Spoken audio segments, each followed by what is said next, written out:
This is part 3 of a seminar I gave at the 2014 Western Washington Sportsman Show in Puyallup, Washington. And we're talking about floating jigs for steelhead. Floating jigs for steelhead can be very effective for both summer and winter steelhead. Here in part 3, I talk about choosing water, identifying seams and edges, and fishing effectively. Like I said, nice balanced system, nice long light action rod. That thing will fly as long as you're using spinning gear, okay? So let's talk real quick about choosing water, our edges and our seams, what to look for and how to cover your water. So listen, steelhead are everywhere. You got to look for them, right? If you think they're there and that color's not using, change the color, change the scent, right? But you need to work your water effectively. I have a friend, and his name is Tony. And I take Tony to this walk-in spot. We're going to float some jigs. And I tell Tony, we're going to catch some fish in here. We get in there, and I said, okay, listen, this is what we need to do. We have a seam right down the middle of the river. We're going to fish the seam first. When we're done fishing the seam, we're going to come all the way back, and then we're going to fish the edges. We're going to cover our water. And I said, I want you to cast out. You're going to give me 10 casts, and when you're done, you're going to move 10 feet. You're going to give me 10 casts, and then you're going to move 10 feet.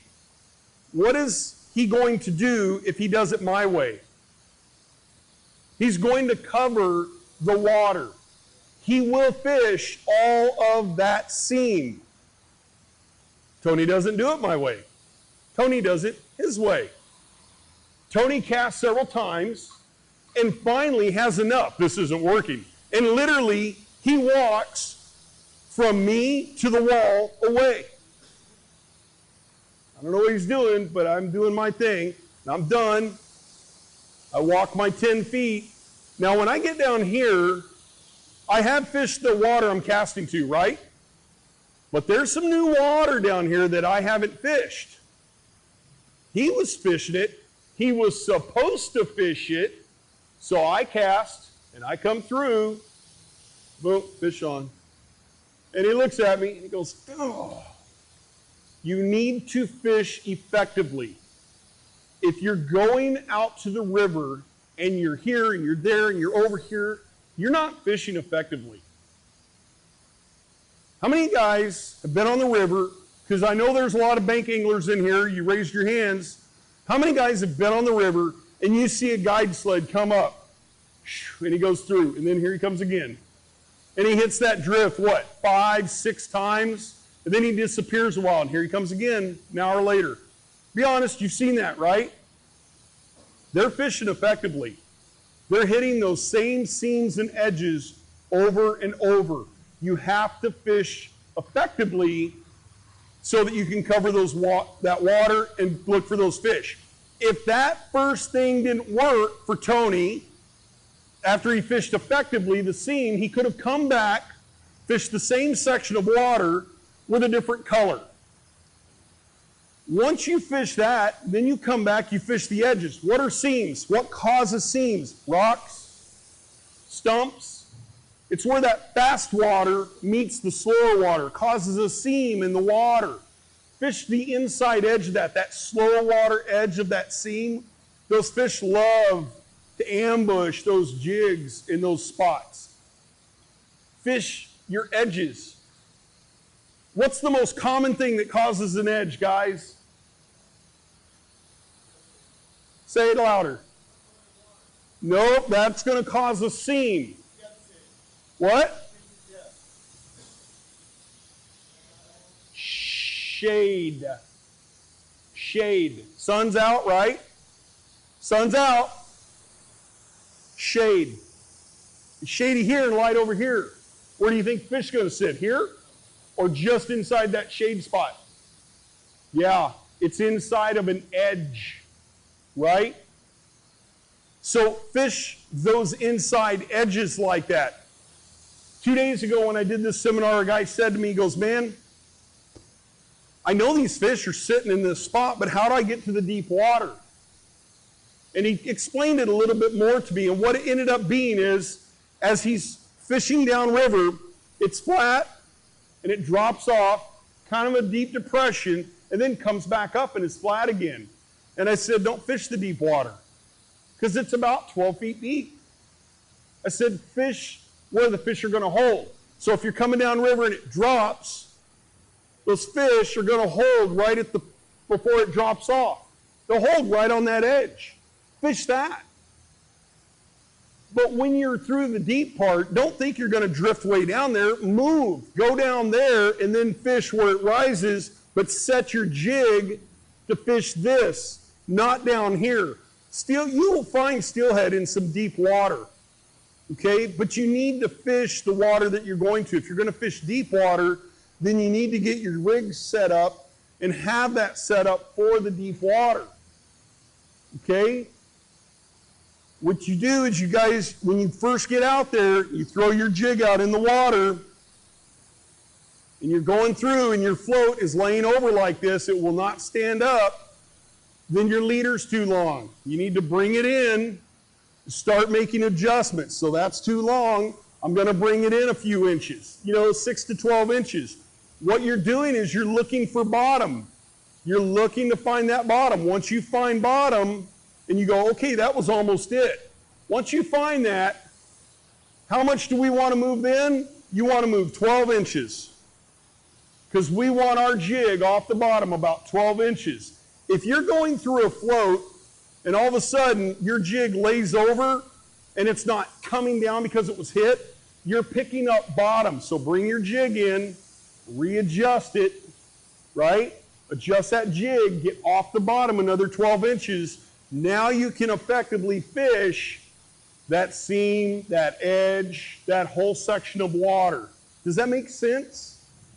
Find bottom and get off the bottom about 12 inches. Okay? Yes, sir. I'm using the uni to uni knot. Uni to uni. If you type in an internet search, a Google search, uni, U-N-I to U-N-I, knot, you'll see a picture, and they're easy to tie, guys. It's not that hard.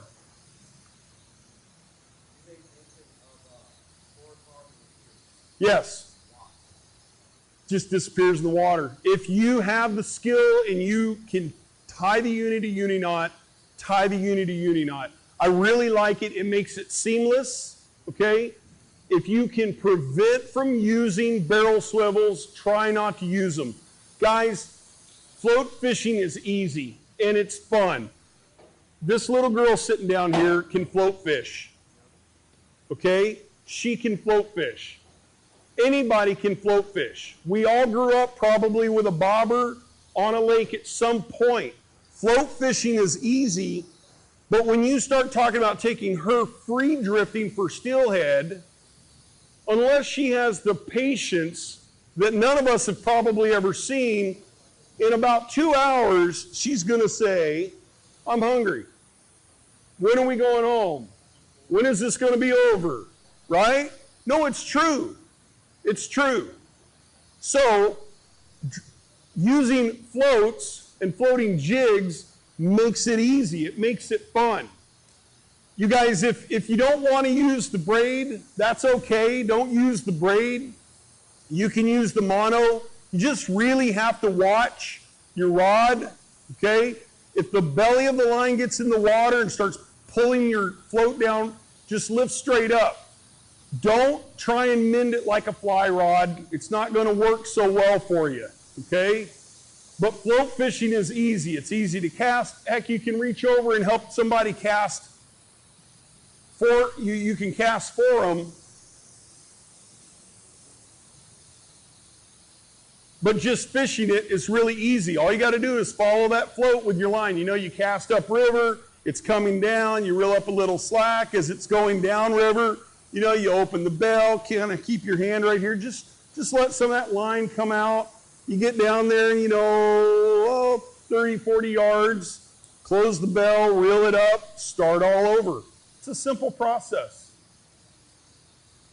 let me just reiterate a couple things. Balance your system. Nice 9.5 foot rod, slow action, that way you can double duty if you want to go drift fishing. A matched reel, 10 to 12 pound line. You can go mono, you can go braid. That's up to you. Selection.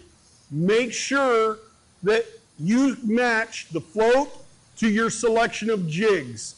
Have a selection of jigs from dark to light. You have to have selection. You've got to be able to change. Have some scents on hand. And when it comes to scent, we don't scent feathers. So if it says marabou or boo anything, B-O-U, we don't put scent on that because we don't want to kill the action. Okay? All right. That's going to about cover it. I hope you guys have enjoyed yourself at the sports show. I hope that the seminar speakers have given you guys some tools, some information that can help you guys go out and be successful. Steelhead fishing, salmon fishing, or doing whatever it is that you're going to be doing this year. And I hope to see you guys next year. I've got some cards up here. Feel free to check out our website. We put a lot of how-to videos on the internet and on YouTube. There's information that'll help you guys out. It's free. All right? If you want to go fishing with me, give me a call. Thank you very much.